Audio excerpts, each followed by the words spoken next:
బండి సంజయ్ మాట్లాడుతున్నారు. ఇప్పుడు ఆ లైవ్ చూద్దాం. కృష్ణగురు గారి గురించి చెప్పాల్సిన అవసరమే లేదు. ఇవాళ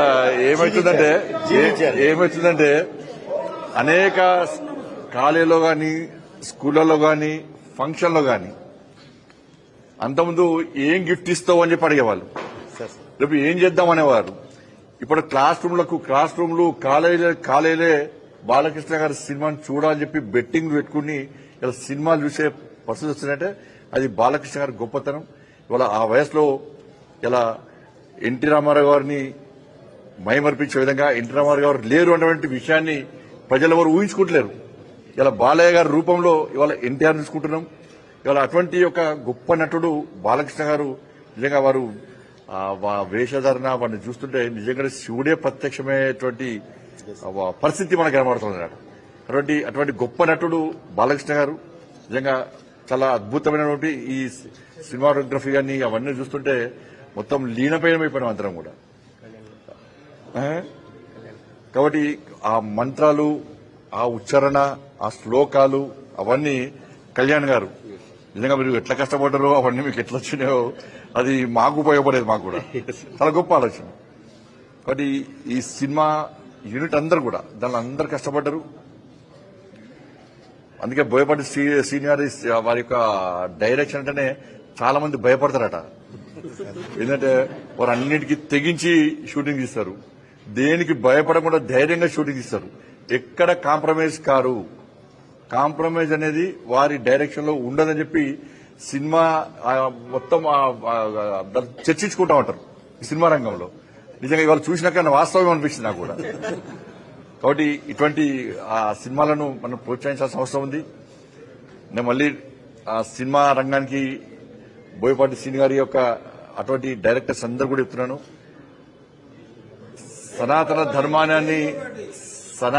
ధర్మాన్ని యొక్క గొప్పతనాన్ని చూపెట్టినటువంటి సినిమాలు ఇటువంటి ఇంకా తీయాల్సిన అవసరం ఉంది.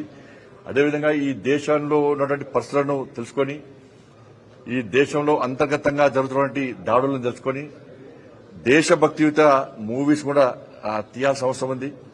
బట్ ఇలా మనం చూస్తున్నాం ధర్మం గొప్పది. అక్కడక్కడ ధర్మాన్ని నమ్ముకోకుండా ధర్మం పట్ల దాడి చేస్తూ మన సంస్కృతి సంప్రదాయాల పట్ల దాడులు చేస్తూ కొంతమంది దారి చెప్తున్నారు, ధర్మం దారి చెప్తున్నారు. హిందూ ధర్మం లేదు, హిందూ దేవుళ్ళు లేరు అని చెప్పి తప్పుడు వార్తలతో తప్పుడు ఆలోచనతోనే సమాజంలో ఇవాళ అబండాలు సృష్టించే ప్రయత్నం చేస్తున్నారు. వారికి కూడా ఈ అఖండ 2 అనే మూవీ ఒక గుణపాఠం. వాళ్ళందరూ కూడా మీ దేవుడు లేడు, మా దేవుడు ఉన్నాడు, మా దేవుని దగ్గర రండి అని చెప్పండి. కాబట్టి వాళ్ళందరూ కూడా తిరిగి రండి, అఖండ 2 మూవీ చూడండి, సనాతన ధర్మం యొక్క గొప్పతనాన్ని తెలుసుకోండి, హిందూ ధర్మం యొక్క గొప్పతనం తెలుసుకోండి. అటు ఇటు దారి చెప్పిన అందరూ కూడా తిరిగి ఈ హిందూ ధర్మం గొడుగు కిందికి రావాల్సిందిగా, ఈ అఖండ మూవీ చూడాల్సిందిగా మీ అందరికీ విజ్ఞప్తి చేస్తూ తప్పకుండా ప్రతి ఒక్కరు చూడండి. అందరూ చూడాల్సిన మూవీ, అందరు చూసి ధర్మం యొక్క గొప్పతనం, దేశం యొక్క గొప్పతనాన్ని మనం తెలుసుకోవాల్సిన మూవీ.